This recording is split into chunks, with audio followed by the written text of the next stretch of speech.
आदाब।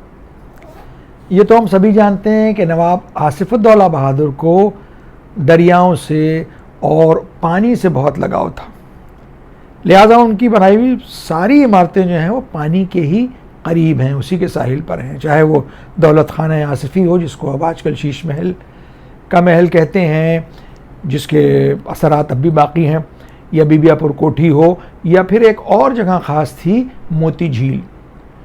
मोती झील अब कोई झील तो नहीं रह गई, बहुत थोड़ा सा उसका हिस्सा बाकी, ये ऐशबाग में है। उस जगह पर जहाँ पर ईदगाह है, उसके और इस झील के बीच में एक सड़क है जो ताल कटोरे की तरफ जाती है। उसी सड़क पे बाईं तरफ एक बारादरी है और एक झील है। ये झील बहुत अजीज़ थी, बहुत प्यारी थी नवाब आसिफुद्दौला बहादुर को, और यहीं उन्होंने अपने बेटे वज़ीर अली ख़ां की शादी की थी। और ये शादी लखनऊ में ही नहीं बल्कि हिंदुस्तान में ही एक अनोखी और अनूठी शादी थी। उसकी वजह ये थी कि इस पर उस ज़माने में 35 लाख रुपए खर्च किए गए थे।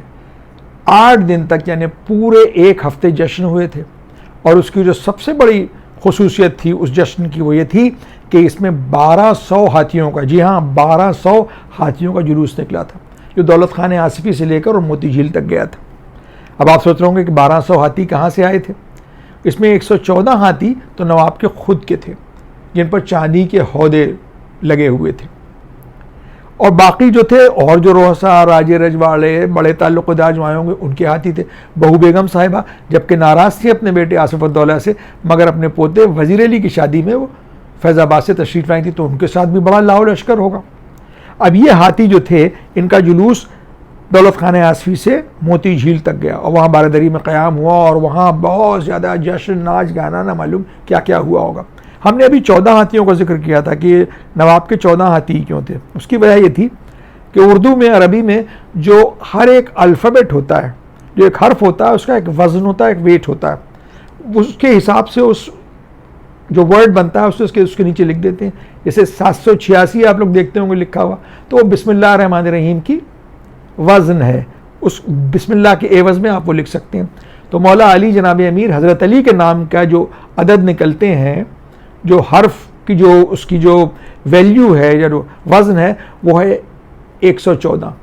लिहाजा इसीलिए 114 हाथी मौला अली के नाम के थे, जिन पर चांदी के हौदे थे और जिन पर से हीरे जवाहरात लुटाए जा रहे थे और लोग उसको लूट रहे थे, और बाकायदा असली घी का, शुद्ध देसी घी का खाना, पूरा लंगर था हर खास व आम के लिए, बेहतरीन खाने 8 दिन तक खिलाए गए थे। और एक खुसूसियत और थी उस शादी की, वो थी 8 दिन तक आतिशबाजी का प्रोग्राम, जो उससे पहले अवध में कभी नहीं देखा गया था। इतना शानदार आतिशबाजी का प्रोग्राम था, फायरवर्क से, जो 8 दिन तक चला। उससे लेकिन नवाब को एक ज़रा सी नाराज़गी भी पैदा हुई। वो हुआ यूँ कि नवाब जाते थे अक्सर मोती झील पे शिकार के लिए, चिड़ियों की या जानवरों के लिए। वहाँ हिरन और तेंदुए वगैरह भी रहते थे, जंगल तो था ही मोती झील का इलाका, उसके आगे से लेके चारबाग तक का। तो जब दूसरे दिन नवाब मुलाहिजे के लिए गए अपनी झील पे, तो वहाँ वो सब परिंदे थे ही नहीं। तो उन्होंने दरियाफ्त किया कि सब परिंदे कहाँ गए। अब सब सर झुकाए खड़े हुए। अब कौन बादशाह से कहे कि ये तो आतिशबाजी के शोर से और उसकी रोशनी से भाग गए, उड़ गए सब यहाँ से।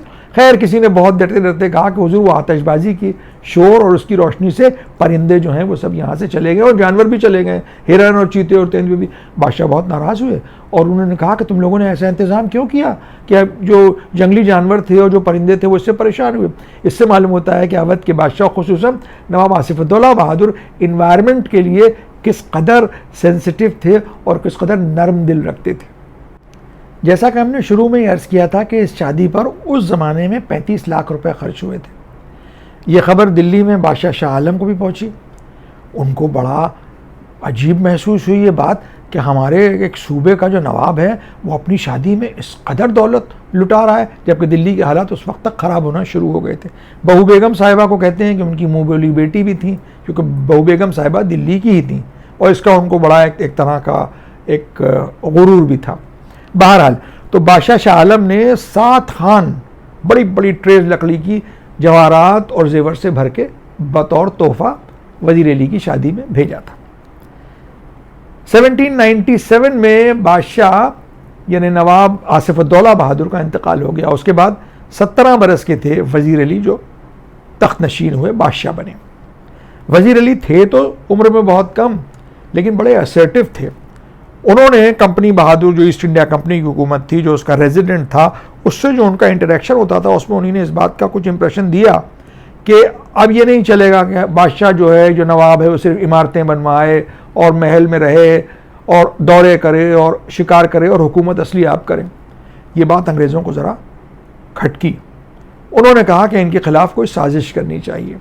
अब उस साजिश के लिए उन लोगों ने ऐसा हथकंडा अपनाया कि जो बहुत ही बादशाह के लिए, नवाब वज़ीर अली खां के लिए बहुत ही घातक साबित हुआ कुछ यूँ कि उस ज़माने में ख्वाजा सरा हुआ करते थे। ख्वाजा सरा यानी यूनक्स जो थे वो रखे जाते थे महलों में, क्योंकि औरतों में भी जा सकते थे, मर्दों में भी जा सकते थे।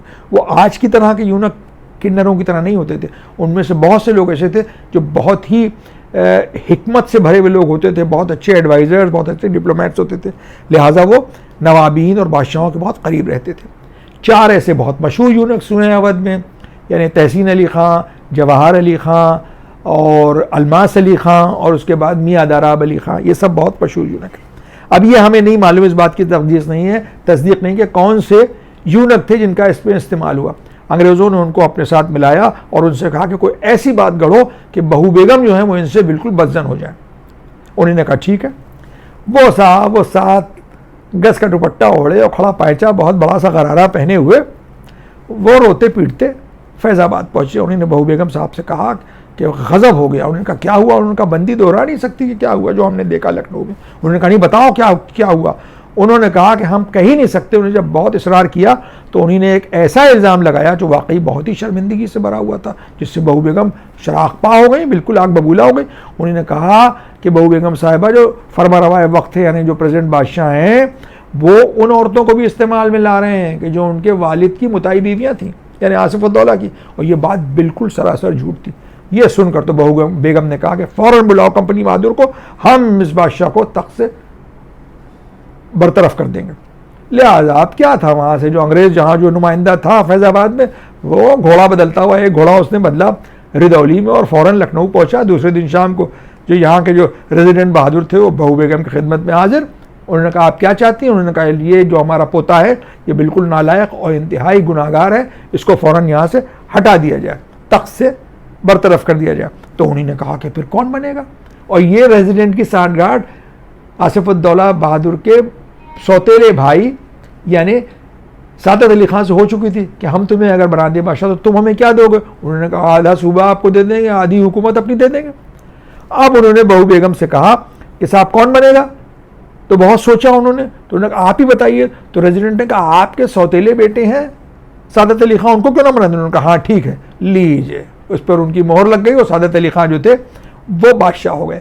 इसके एवज में अंग्रेज़ों को सादत अली खां ने इलाहाबाद और गोरखपुर इस तरफ का इलाका सब दे दिया था, वरना अगर ये ना होता तो इटावे से लेकर इलाहाबाद और गोरखपुर ये सारा इलाका अवध का होता और एक बहुत बड़ी हुकूमत, एक बहुत बड़ा सूबा होता उस वक्त के हिंदुस्तान में। 1798 में सादत अली खां का अवध का नवाब बनना था कि वज़ीर अली खां पे मुसीबत के पहाड़ टूटना शुरू हो गए। पहले तो उनको यहाँ से ले जाकर बनारस में रखा गया। बनारस में क्या हुआ, फिर वहाँ लोगों ने ये सोचा कि जो लोग वफादार हैं आसिफुद्दौला बहादुर के, वो ये माहौल बना रहे हैं कि वज़ीर अली खां को वापस तख्त बिठाना चाहिए। लिहाजा बनारस में कंपनी बहादुर का कलकत्ते से हुक्म आया कि इनको यहाँ से भी हटाया जाए। लिहाजा वहाँ जो रेजिडेंट था उसने दावत पर इनको अपने यहाँ सुबह नाश्ते पर बुलाया। उसमें कुछ कहा सुनी हुई और इन्होंने एक अंग्रेज़ अफसर को मार दिया और कई लोग मारे गए और एक बलबा हो गया बनारस में। जो अंग्रेज़ मजिस्ट्रेट था उसके यहाँ सब लोग घुस गए। फिर बड़ी कुमक आई, बहुत सी अंग्रेज़ फौज आई और फिर इनको वहाँ से पसपा किया गया। ये पहले आजमगढ़ चले गए, फिर उसके बाद इन्होंने जयपुर में जो राजा थे प्रताप सिंह, उनके यहाँ इन्होंने पनाह ली, जिन्होंने इनको काफ़ी दिन तक अपने पास रखा। अंग्रेज़ों ने उनसे कहा कि इनको हमारे हवाले करो। उन्होंने 2 शर्तें रखी थी, बल्कि 3 शर्तें। एक ये थी कि इनको इज्जत से ले जाएंगे, दूसरी बात ये थी कि इनको फांसी नहीं दी जाएगी और तीसरी बात यह कि इनकी हथकड़ियाँ बेड़ियाँ नहीं डाली जाएगी। अंग्रेज़ उनको वहाँ से जयपुर से कलकत्ते ले गए और फोर्ट विलियम में उनको रखा। उनको हथकड़ियाँ बेड़ियाँ तो नहीं पहनाई, मगर एक पिंजरे में उनको रखा। 17 बरस तक वज़ीर अली खान जो थे वो इसी कस्मा पुरसी के आलम में रहे और 1817 में उनका फोर्ट विलियम में इंतकाल हुआ और उनको कासिया बागान एक जगह है कलकत्ता में, जो पुराना कब्रिस्तान है जिसमें टीपू सुल्तान के बेटे भी दफन हैं, उन्हीं के करीब इनको भी दफन किया गया। जब वज़ीर अली ख़ान बनारस गए थे तो उनको 2 बेटे इनके हमरा थे, एक 8 बरस के, एक 12 बरस के। उन बेटों का क्या हुआ? क्या वो इनके साथ फोर्ट विलियम गए थे या अपनी माँ के साथ? मुमकिन है वो, क्योंकि वो दिल्ली की थी, दिल्ली चले गए होंगे। उनका कोई तारीख़ में या कहीं कोई अता पता नहीं मिलता है।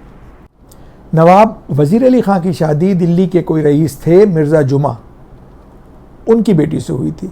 मिर्ज़ा जुमा के ही नाम से बाग मिर्ज़ा जुमा आज भी चौपटिया जो महल्ला है उसके पास आबाद है। इस पूरी दास्तान को सुनने के बाद ये महसूस होता है कि अगर सादत अली ख़ान के एवज़ वज़ीर अली ख़ान अवध के बादशाह हो गए होते, आसिफ़ुद्दौला बहादुर के बाद यहाँ के नवाब होते, तो शायद अवध का और हिंदुस्तान की तारीख़ का नक्शा कुछ और ही होता। हाथियों के ज़िक्र पर याद आया कि उस ज़माने में, यानी शाही वक्तों में, रईसों की हैसियत को इससे आंका जाता था कि कितने उम्दा हाथी उनके पास हैं। हाथियों की पहचान इससे नहीं होती थी कि वो किस ख़ानदान के हैं, किस स्पेशी के हैं, बल्कि कितने सदे हुए हैं।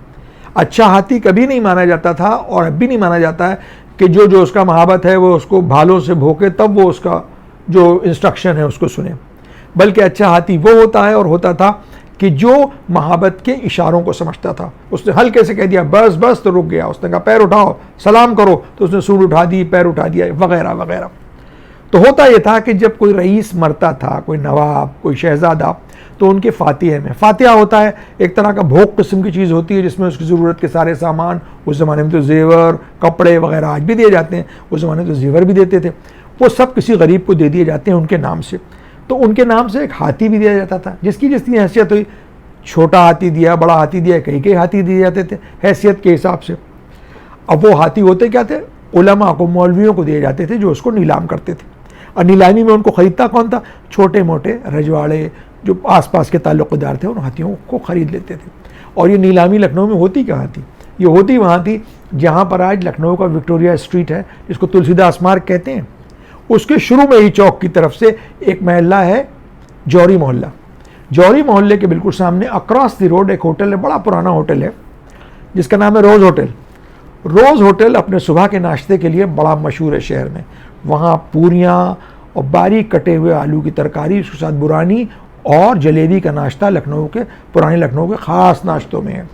ये जहाँ पर रोज़ होटल है, यहाँ रोज़ होटल नहीं था, ये एक मैदान हुआ करता था और इसी मैदान में हाथियों की नीलामी होती थी। जो पैसा उस नीलामी से मिलता था उसको जो मौलवी हजरात थे वो गरीबों में तकसीम कर देते थे, बांट देते थे। इस मैदान को बाद में डल्लन सौदागर थे उस ज़माने में, डल्लन सौदागर का घर, उनकी ड्योढ़ी, उनकी कोठी आज भी है उसी जगह पर। इस जगह से थोड़ी सी दूर, उनके बारे में भी आपको कभी हम ज़रूर बताएंगे। उन्होंने इसको ख़रीद के वहाँ पर एक इमारत बना दी थी। उसके बाद वो कई इमारतें बनी जो आज भी हैं। हाथियों से ही मुताल्लिक़ लखनऊ में एक बड़ा मशहूर मुहावरा है, हाथियों से गन्ने खाना। हाथियों से गन्ने खाने का मतलब ये है कि कोई आदमी जिस चीज़ में सिवा हो, जिस चीज़ में उसको ज़्यादा कोई चीज़ हासिल हो, उससे उस चीज़ में कभी मुकाबला ना करो। मतलब कि अगर कोई बहुत रईस है, उसके बड़े आम के बागात हैं, आपके पास आम नहीं है, तो उसने आपको 5 पेटियां इस मौसम में आम के बेच दी, आपने भी उसको 5 पेटियां बेच दी, उसका तो अपना बाग है, उसने मालूम हुआ आपको 50 पेटियां बेच दी, अब आप कहाँ से बेचिएगा? तो कहते हैं भैया क्या हाथियों से गन्ने खाओगे? क्योंकि हाथी बहुत से गन्ने खाता है। तो ये कहावत इसीलिए बहुत आम है कि हाथियों से गन्ने कौन खाए, यानी किसी बड़े आदमी से जिस चीज़ में वो बहुत सिवा हो, उससे मुकाबला कैसे किया जाए। आज के इस एपिसोड को तमाम करने की आपसे इजाज़त चाहते हैं, इसी गुजारिश के साथ कि आप इसे देखें, अपने दोस्तों को दिखाएं, शेयर करें, बेल का आइकन ज़रूर दबाएं ताकि आपको टाइमली नोटिफिकेशन मिलते रहें। आप सब कोरोना वबा के इस माहौल में सब महफूज रहें और जो एहतियात बताई गई है कोरोना के लिए, उस सब को बहुत ही ईमानदारी और बहुत ही सख्ती से बरतें। इजाज़त दीजिए, अगले एपिसोड में आपसे फिर मुलाकात होगी, तब तक के लिए आदाब।